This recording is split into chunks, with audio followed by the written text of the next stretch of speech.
li 20 livros esse ano e eu queria mostrar pra você, sem você ter que ler nenhum deles, as lições que mais me marcaram pro meu ano de 2026 e pra minha vida de forma geral. Meu nome é Catarina Nabuco, eu tô começando com esse canal agora, já tenho no Instagram, escrevi um livro, tenho 19 anos e é isso, vamos nessa que tem bastante coisa pra falar aqui.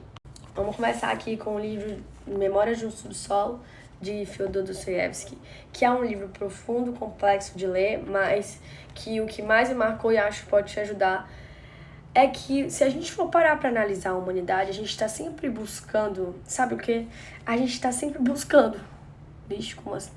Nós estamos sempre correndo atrás do nosso objetivo. E a corrida atrás do nosso objetivo, ela é muito mais valiosa do que o objetivo em si. E aí ele traz aqui esse exemplo, né? Que é um exemplo de um jogador de xadrez. Que ele, quando você tá jogando xadrez, você quer ganhar. Mas o gostinho é o gostinho de conquistar a vitória. E não a vitória em si.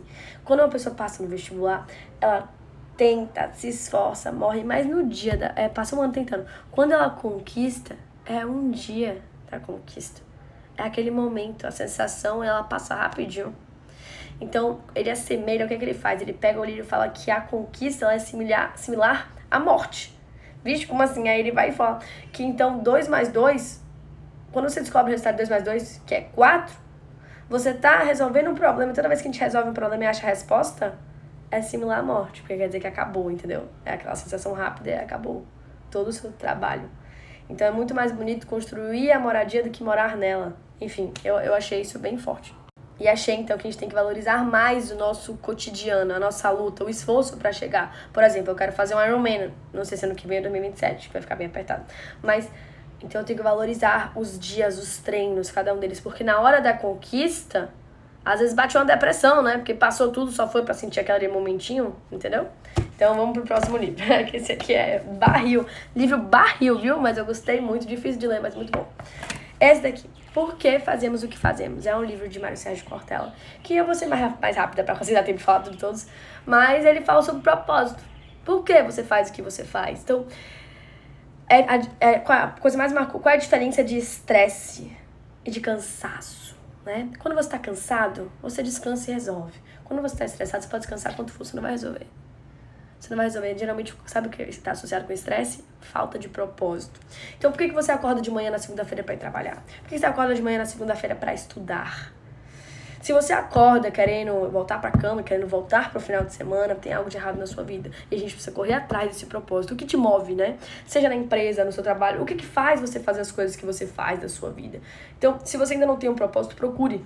Que ele mostra aqui no livro de que quando a gente não tem um propósito, a gente é alienado, nós parecemos robôs. Quando a gente só age no automático, a nossa felicidade está em xeque, entendeu? Então vale muito a pena esse livro, gostei muito. E basicamente procure um propósito para sua vida, que sua vida vai melhorar assim. Vamos lá. O Homem Mais Rico da Babilônia é um livro sobre finanças muito bom, que a maior lição que eu tirei, são 3, mas a maior lição que eu tirei é economize 10% de tudo que você ganha. 10% de tudo que você ganha. Se você é adolescente, economize 10% da mesada que sua mãe te dá. R$200, economize 20. Se você trabalha, ganha R$1.000, R$2.000 por mês, economize 200 todo mês.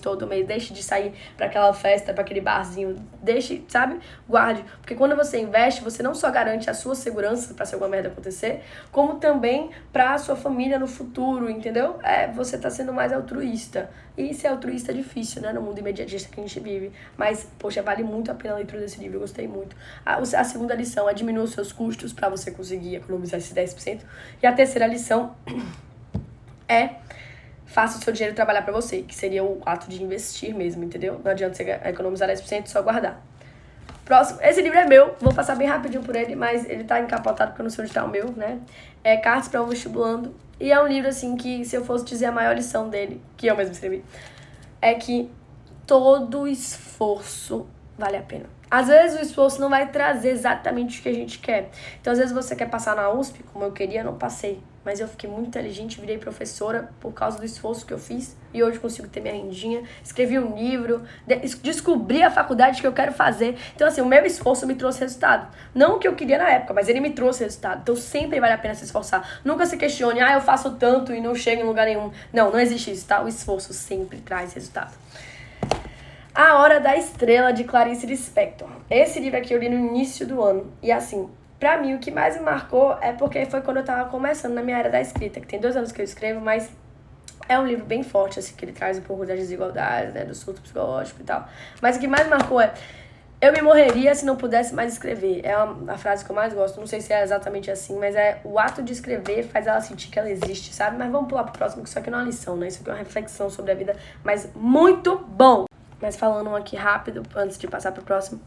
Enquanto eu tiver perguntas, continuarei a escrever. Eu acho que isso vai muito além da escrita, sabia? Eu acho que isso aqui é... Enquanto você tiver perguntas, você vai continuar correndo atrás. É o negócio que ele falou da questão do propósito. Se a gente já soubesse a resposta de tudo, nossa vida não teria sentido. Olha, Dostoiévski aí. Enfim, Clarice Dostoiévski, irmãos. Aqui a gente tem 48 Leis do Poder. É um livro muito bom. Assim, tem muitas coisas aqui que eu não gostei, porque eu achei um pouco manipulador. Mas assim, é um livro muito bom pra você aprender, né, com os hábitos de pessoas poderosas do passado, de reis.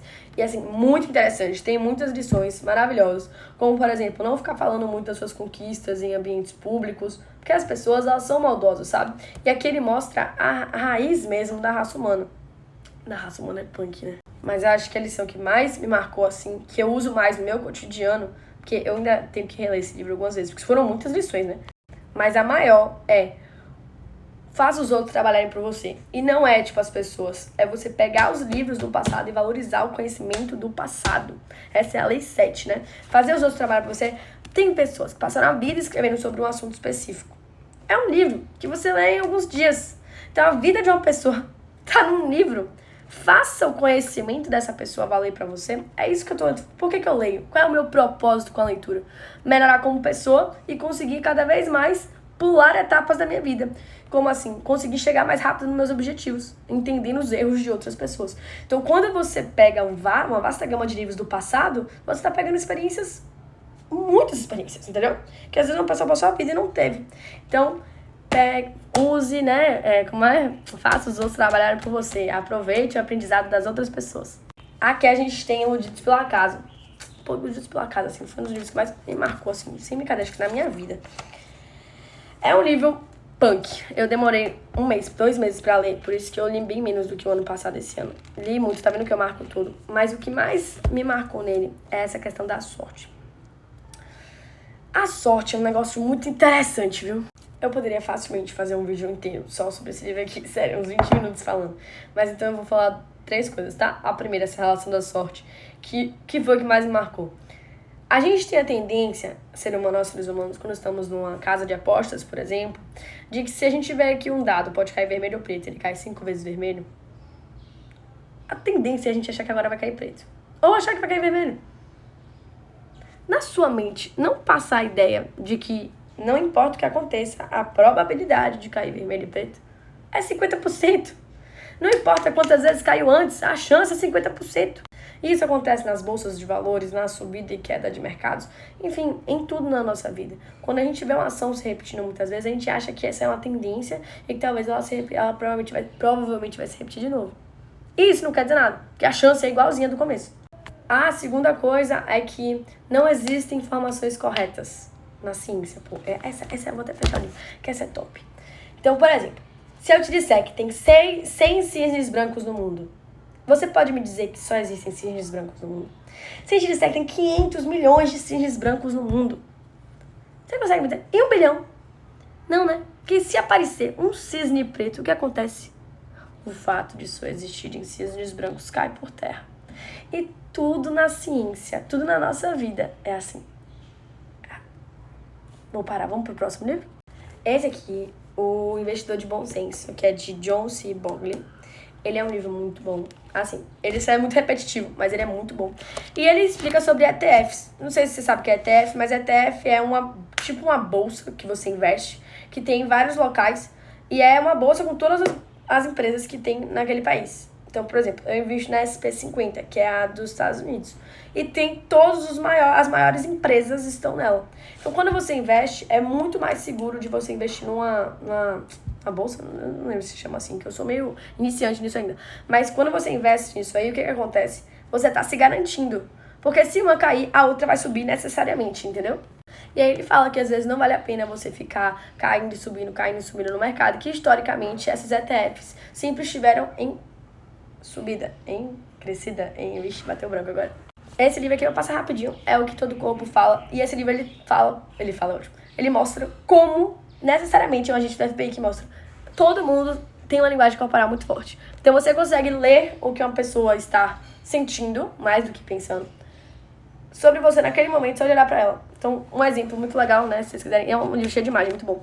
Mas se você quiser um bom exemplo, é tipo assim, quando você tá chegando numa festa, se a pessoa faz só esse movimento assim. Engraçado. Isso quer dizer que ela gosta de você, que ela tá empolgada porque você chegou, ou que ela tá esperando alguma coisa de você. Mas se ela, tipo, só, sabe?